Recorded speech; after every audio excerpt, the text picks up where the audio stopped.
Hola, ¿qué tal amigos? Bienvenidos a esta nueva edición de América Ahora. Soy Wang Xiaochuan, les saludo desde Beijing.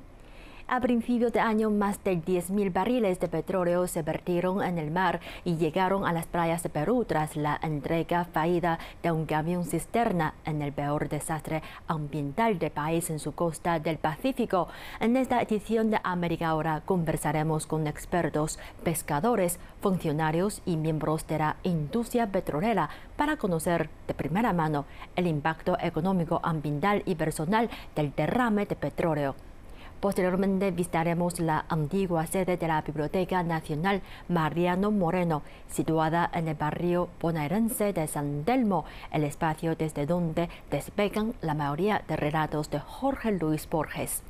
Sus codirectores nos relatan la relación entre el célebre autor y el centro. No se lo pierdan, comienza América Ahora. El derrame de petróleo a mediados de enero de 2022 ha devastado franjas de la costa del Pacífico de Perú. Jorge Luis Borges, el escritor insigne de Argentina y uno de los escritores más prestigiosos a nivel mundial. A mediados de enero de este año, un derrame de petróleo golpeó la costa de Perú, justo al norte de la capital Lima, hecho que el país sudamericano ha calificado como el peor desastre ambiental en la historia. La desgracia ocurrió cuando un petrolero descargaba petróleo en la refinería La Pampilla, controlada por gigante energético español Repsol. El impacto del derrame ha devastado franjas de la costa del Pacífico de Perú, pero según CGTN, son varios los culpables que han causado el desastre. Se trata del peor desastre ambiental de Perú en su costa del Pacífico. Más de 10.000 barriles se vertieron en el mar y llegaron a las playas del país debido a la entrega fallida de un camión cisterna. La mancha negra de petróleo ha sido empujada hacia el norte por el viento y las corrientes y ahora cubre un área del doble del tamaño de Manhattan, más de 100 kilómetros cuadrados. El acontecimiento ha devastado uno de los ecosistemas marinos más ricos del mundo, matando a innumerables peces y dejando a su paso cientos de aves marinas cubiertas de petróleo. También ha paralizado la pesca artesanal y el turismo, pilares de la economía costera en esta época del año.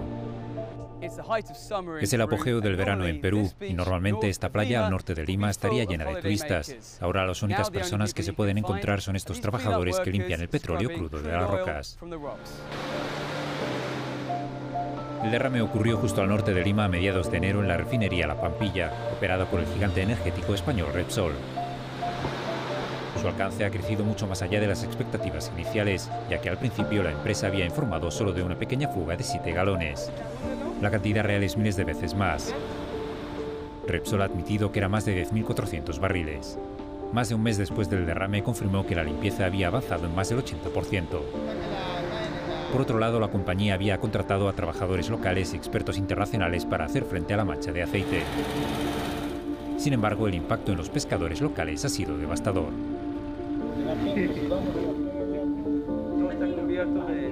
Ahorita esto ya estuviera concurrente bastante, bañé estuviera ya.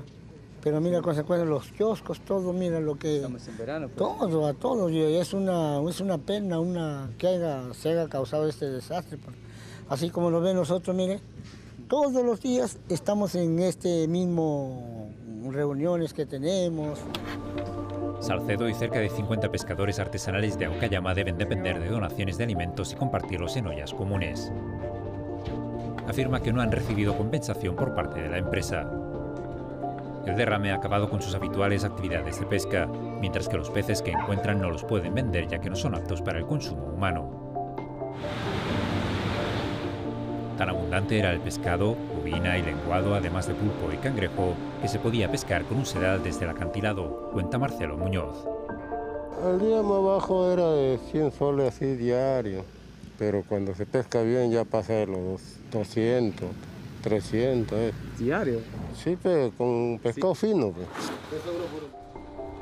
Hay unos 2.000 pescadores costeros afectados en un tramo de costa de 40 kilómetros, dice Juan Carlos Sueiro, director de pesca de la ONG Oceana Perú. Sabemos, ¿no? El tema es de que nosotros lo que hemos estimado es el valor de las pesquerías costeras en un año en Ancón y en Chancay. Hemos obtenido 2.3 millones de dólares el valor anual de esa pesquería para ambos lugares.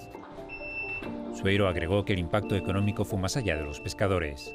Nosotros hemos hecho la estimación de la pesca artesanal, porque es lo que conocemos, es lo que tenemos información, pero en Ventanilla, en Ancón, aquí en Aucayama, hay negocios asociados al verano, ¿no es cierto?, de comida, de sombra, de diversos servicios, transporte, que han sido cancelados abruptamente, además, ¿no?, desde el 15 de enero, y creemos que ellos también tienen que tener una estimación. A finales de febrero, el presidente de Repsol Perú, Jaime Fernández Cuesta, dijo que la empresa prestaría ayuda. Con los afectados, pues estamos llegando o tratando de llegar a ellos a través de las distintas asociaciones que los representan. Hemos llegado a acuerdos con muchos de ellas, que alcanzan ya a más de 3.000 personas. Estos acuerdos inicialmente están siendo para ayudas principalmente económicas de subsistencia en estas semanas que no están pudiendo trabajar. Sin embargo, en el terreno la gente afirma que todavía está esperando la ayuda de Repsol. Mientras tanto, el efecto dominó en el ecosistema es mucho más difícil de calcular. A medida que pasa el tiempo, el crudo negro y espeso se vuelve menos visible, pero hemos descubierto que el impacto tóxico persiste. Estamos a unos 20 kilómetros de donde se produjo el primer vertido de petróleo, y los daños no se aprecian inmediatamente hasta llegar a las islas donde viven las aves marinas. Y aquí se puede apreciar que hay aves muertas y moribundas, y el Servicio de Parques Nacionales de Perú las está recuperando. A unos 10 kilómetros del puerto pesquero de Ancón se encuentran las Islas Grupo de Pescadores, una reserva marina protegida. Es el hogar de casi 200.000 aves marinas, incluidos los raros pingüinos de Humboldt y otras especies como leones marinos y nutrias en peligro de extinción. No, está muerto en la isla, allá adentro. Usando los binoculares, los guardias del parque cuentan las aves que tienen manchas de aceite en el plumaje. Además, según el médico veterinario Giancarlo Inga, todos los días recuperan entre 10 y 20 aves muertas. Inicialmente muchas se pueden haber muerto por el petróleo, tapándole los orificios nasales, dañándole totalmente las plumas. Y como explicaba hace un rato, con los siguientes días, con las siguientes semanas, el petróleo va a dañar tanto la calidad de las plumas que la calidad de ser impermeable se va a perder, ¿no?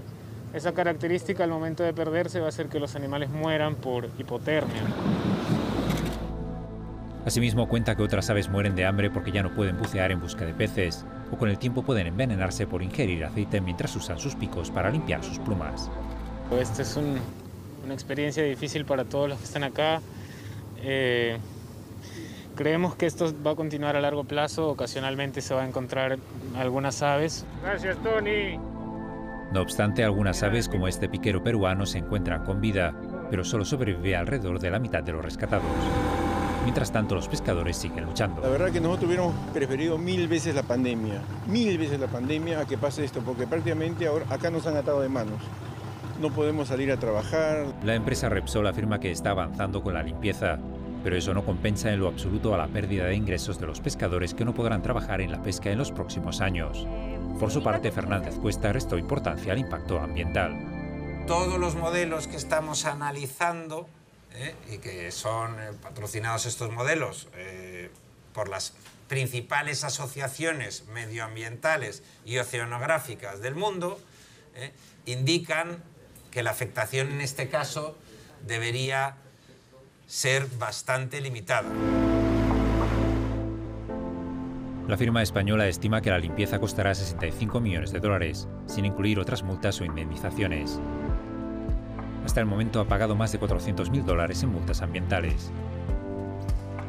Pero Perú tiene un historial pobre para exigir a las grandes empresas para que rindan cuentas por sus actos de contaminación, dijo a CGTN el exministro de Medio Ambiente peruano y presidente de la COP, Manuel Pulgar Vidal. Environmental Oversight Agency has the possibility to define concrete actions to the company. And I hope, and that should be the way to proceed, Nuestro organismo de control ambiental tiene la posibilidad de exigir multas concretas. Esta autoridad de control debería exigir a Repsol no solo por el trabajo actual de limpieza, sino también obligarle a adoptar un monitoreo permanente durante al menos los próximos 5 años, porque lamentablemente esto es muy triste, es imposible recuperar todo el petróleo después de un derrame. Al menos el 30% del petróleo permanecerá en el océano. Pulgar Vidal, ahora líder de la práctica global de clima y energía del Fondo Mundial para la Naturaleza, agrega que según la Ley de Responsabilidad Estricta de Perú, Repsol es el responsable final del derrame. Aún así, la firma primero culpó a la erupción de un volcán en Tonga por provocar las olas anormales que desencadenaron el derrame. Posteriormente, sus representantes en Perú dijeron que el petrolero italiano Mare Doricum había cambiado de posición de manera anormal durante la descarga, acusaciones que el buque cisterna niega.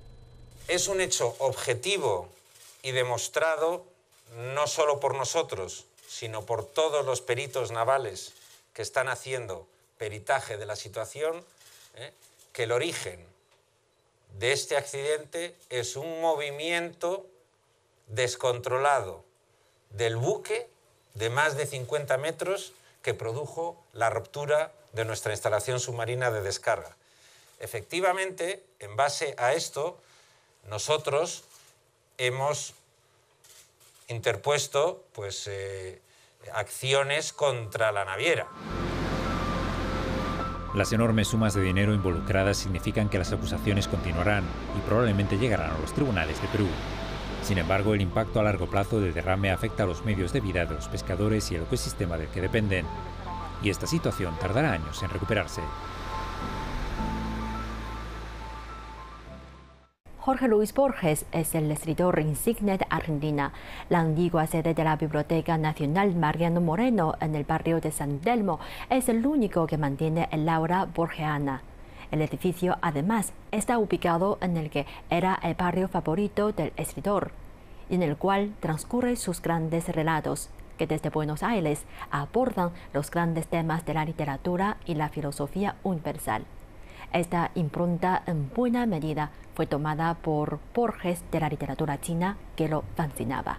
Jorge Luis Borges es el escritor insigne de la Argentina y uno de los escritores más prestigiosos a nivel mundial. El autor de El Aleph nació en 1899 en Buenos Aires, ciudad que lo cautivó desde que era un niño. Si bien sus cuentos abordan temas universales de la humanidad, Buenos Aires es el espacio desde donde despegan estas historias alegóricas, increíbles y fantásticas.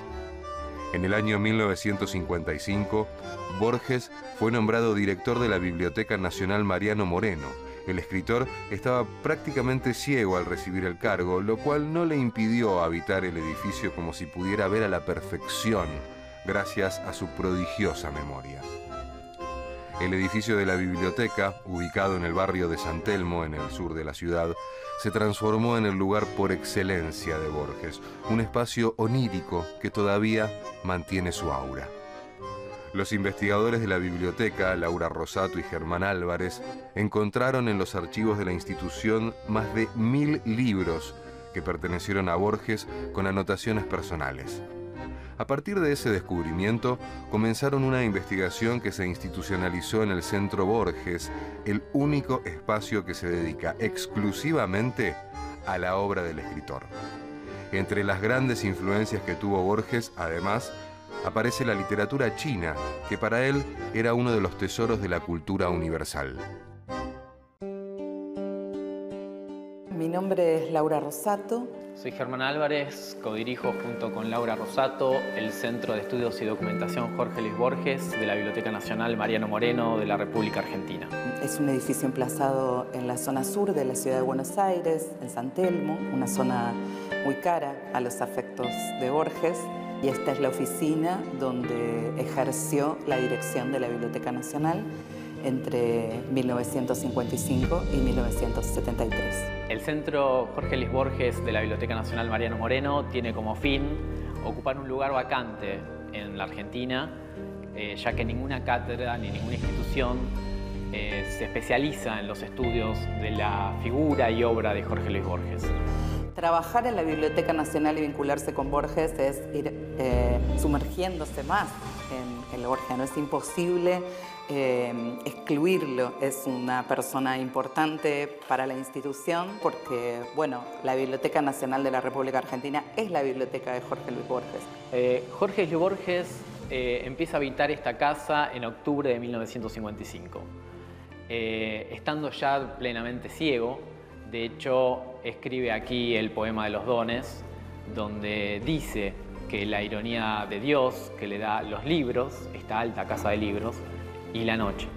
Nadie rebaje a lágrimo reproche esta declaración de la maestría de Dios, que con magnífica ironía me dio a la vez los libros y la noche. De esta ciudad de libros hizo dueños a unos ojos sin luz que solo pueden leer en las bibliotecas de los sueños los insensatos párrafos que ceden las albas a su afán. La Biblioteca Nacional de la República Argentina va a quedar aunada para siempre a la figura del bibliotecario ciego recorriendo esta alta casa de libros, estos pasillos repletos de libros, en la figura de Borges. Dicen que Borges se manejaba en esta casa como si no estuviera ciego. Es decir, conocía cada rincón y cada estantería de libros. Y a cada visitante lo llevaba como en una visita guiada y le mostraba algunos ejemplares que había en los depósitos de la sala de libros. Y la memoria ejemplar que tenía Borges lo ayudaba a resolver el laberinto de estanterías y a mostrarle al visitante un libro en particular. O sea, Borges estaba totalmente maravillado con este edificio. Un poco porque le traía la memoria de niño que él había venido aquí con su padre a consultar la Enciclopedia Británica. Él cuenta que no había querido pedir ningún libro porque le dio un poco de pudor, le dio un poco de vergüenza ser un niño y pedir un libro en particular. Esta casa la habitaba Paul Grusac, era el director de la Biblioteca Nacional, pero un poco el rector de la cultura argentina. Entonces dice que le transmitió, cuando atravesó el vestíbulo de la biblioteca, le transmitió esa postura, esa personalidad, y no se animó a pedir ningún libro, sino que fue a una estantería abierta, vio que estaba la Enciclopedia Británica y que él la podía tomar. Ese fue el primer recuerdo que tuvo Borges, que cuenta cuando vuelve en 1955 y se reencuentra con el edificio. El recuerdo de haber sido joven, de haber venido con el padre y de consultar una enciclopedia en la sala principal. Este es el lugar donde lo fotografían, donde lo vienen a visitar, donde da las clases de anglosajón, festeja su cumpleaños, lee, traduce parte de su obra.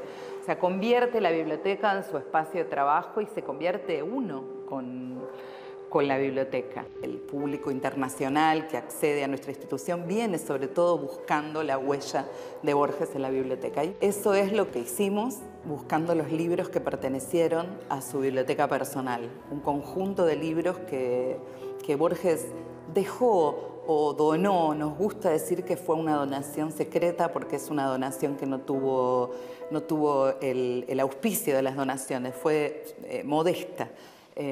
Pudorosa como Borges. Él dejó un conjunto de libros que alcanza casi, roza los 1000 volúmenes, con sus notas de lectura. Las notas de lectura están en relación con toda su obra, con toda su producción literaria, y como decimos, como es secreta esa donación, no quedó registro, así que nuestro trabajo consistió fundamentalmente en identificar esos libros en el fondo de la biblioteca, en el fondo general, y después con ese material reunido, trazar la relación que existe entre cada marca, cada nota de lectura y la obra. Publicamos un libro que tuvo varias ediciones, y a partir de ese trabajo se reunió una comunidad investigadora alrededor de nuestra colección y surgió más por la presión externa que por la necesidad interna, pero sí surgió la idea de armar un centro y empezar a coleccionar formalmente, armar una colección Jorge Luis Borges. Así llegamos a adquirir la biblioteca personal de Adolfo Bioy Casares y Silvina Ocampo, a adquirir manuscritos y y obras, primeras ediciones de Borges, y finalmente la recuperación de una parte de este edificio, un edificio que la biblioteca había abandonado en la década del 90, se había mudado a una sede más moderna, pero siempre existió la necesidad de volver acá porque es donde transcurrió la gran parte de su historia. Y acá estuvo Borges y uno lo puede registrar encima en sus ficciones, ¿no? Digo, el libro de Arena describe parte de este edificio, Utopía de un hombre que está cansado también describe parte de este edificio. Son cosas que suceden en este espacio. Él le tenía un especial cariño a este barrio y lo transitaba asiduamente. De hecho, durante un periodo de su vida, con el primer matrimonio, vive aquí a unas cuadras. Entonces, para Borges este barrio tenía mucho de familiar. Le gustaba eso de que estaba emparentado con el compadrito, con la milonga, con el tango. Cuando en 1960 hay un plan del gobierno para mudar este edificio, de hecho Borges en 1961 pone la piedra fundamental en el nuevo edificio, Borges se apena mucho y le dice a su subdirector que él no se quería mudar de este barrio, porque este barrio a él le resultaba especialmente atractivo y la nueva biblioteca para él no iba a tener el mismo cáliz que tenía este. A él le gustaba el suburbio, le gustaba que en el barrio le decía, escuche Clemente, le decía a su director, en Recoleta no vamos a escuchar al vecino que está cantando toda la mañana el mismo tango, allá eso no lo vamos a escuchar. Eso es muy figurativo de Borges, ¿no? Él era el director de esta biblioteca, la biblioteca necesitaba un nuevo edificio y sin embargo él quería quedarse con esas cosas del barrio. Borges es Buenos Aires. Las ficciones de Borges transcurren, empecemos desde el principio. Borges nació en un Buenos Aires muy diferente al que conocemos hoy. No era la ciudad cosmopolita que tenemos en este momento, era una ciudad donde el río todavía no estaba entubado, tenía presencia. Borges viaja muy temprano a Europa porque su padre tenía que atenderse con un especialista, un oculista, tenía problemas de visión también, eso es hereditario. Y bueno, a la familia Borges la agarra la guerra, en la Primera Guerra en Europa, y cuando vuelve a Buenos Aires en la década del 20, Buenos Aires ya está cambiando. Buenos Aires ya recibe las grandes oleadas inmigratorias, ya empieza a convertirse en esta ciudad que tenemos hoy. Y Borges le dedica a sus primeros libros de poemas, esa ciudad que él construye en sus primeros poemarios, es esa ciudad que él conoció. Es la ciudad de casas bajas, es la ciudad de aljibes, la ciudad de patios, no es la ciudad tal cual como él la ve en los 20 cuando viene. A partir de ahí, toda la obra de Borges, aunque tiene ese elemento fantástico y extraño y hay personajes de todas las nacionalidades y los nombres de sus personajes son alemanes, son judíos, que representa un poco también algo de la naturaleza de Buenos Aires. Buenos Aires es una ciudad donde conviven muchas nacionalidades. Borges no tenía solamente un conocimiento literario, no escribía en la ciudad como el escritor que se sienta detrás de un escritorio y localiza sus ficciones en la ciudad donde le toca vivir. Había un conocimiento real de la ciudad que partía en parte de su gusto, su placer por caminar. Lo describe Lacanto, lo describe cada uno que lo acompañó, las largas caminatas que recorría de una punta a otra la ciudad. Nos comentaban que hasta hubo publicidad de zapatos hechas en relación a ese hábito borgiano de la caminata. Borges, en mi opinión, es un escritor que escribe, sobre todo en sus primeros libros, netamente sobre Buenos Aires, pero a la vez es un escritor universal. Y eso es porque escribe en Buenos Aires sobre los grandes temas universales. Es decir, el ser, el sueño, el otro yo, el doble, esos temas que él un poco va a indagar desde su lugar en Buenos Aires. Al otro, a Borges, es a quien le ocurren las cosas. Yo camino por Buenos Aires y me demoro, acaso ya mecánicamente, para mirar el arco de un zaguán y la puerta cancel. De Borges tengo noticias por el correo y veo su nombre en una terna de profesores o en un diccionario biográfico. Me gustan los relojes de arena, los mapas, las etimologías, la tipografía del siglo XVIII, el sabor del café y la prosa de Stevenson. El otro comparte esas preferencias, pero de un modo vanidoso, que las convierte en atributos de un actor. La lectura que se puede hacer de Borges, esa lectura profunda que se puede hacer de Borges a distintos niveles, atañe a eso, a que él puede situar una ficción en este edificio o en cualquier lugar de Buenos Aires. Pero esa ficción o esa fantasía trasciende ese tema, el tema mundano, y tras ese tema lo que nos está brindando son acepciones filosóficas sobre las preguntas básicas. Cuando yo escribo, yo lo hago urgido por una necesidad íntima. Pero yo no pienso, yo no pienso en un público selecto o en un público, digamos, de multitudes. No pienso en ninguna de las dos cosas. Pienso en expresar lo que yo quiero decir y trato de hacerlo del modo más sencillo posible. Como decíamos, estos grandes temas Borges los encuentra en diversas literaturas. En una de esas literaturas donde Borges se encuentra con estos temas que los desvelan es en la literatura china. En la literatura china le llega a él de muy joven, en su etapa europea. Él estudia de joven, se va con la familia a Ginebra y pasan dos periodos. Uno coincide con la Primera Guerra Mundial y uno de 2 años un poco después de la Primera Guerra Mundial. Borges no quiere ganarse un público con el uso de la cultura popular. Borges la usa en la manera en la que a él lo fascina. Y por eso la puede mezclar con la alta cultura, por eso puede jerarquizar la alta cultura y ponerlo todo al servicio de la construcción de su propio imaginario.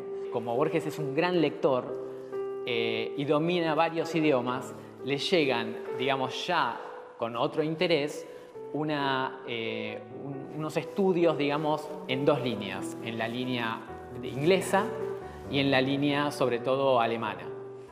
En esas 2 líneas, él estudia, digamos, la literatura en esas traducciones. Y junto a Bioy Casares están, durante un periodo de tiempo, muy interesados, no solamente en la literatura china, sino en la poesía china.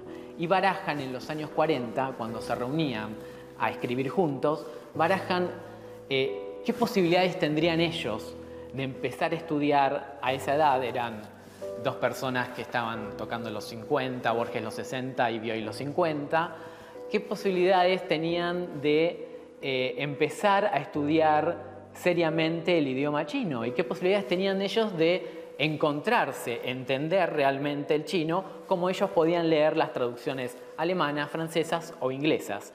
Bioy, que es un poco, no sé si más pesimista, pero más realista que Borges, le dice: no lo hagamos, Borges, porque a esta edad nuestro conocimiento sería muy periférico.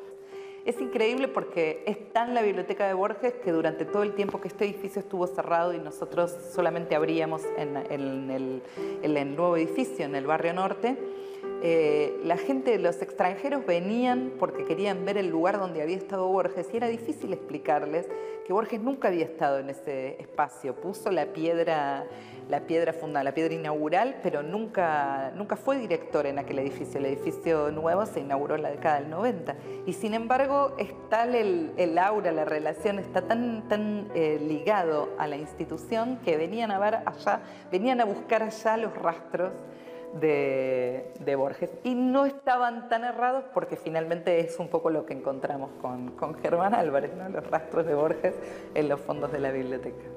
Así mi vida es una fuga y todo lo pierdo y todo es del olvido o del otro. No sé cuál de los dos escribe esta página. Y con todo esto terminamos esta edición de América Ahora. Gracias por sintonizarnos durante esta media hora. Soy Wang Xiaochuan, Beijing. Nos vemos en la próxima edición.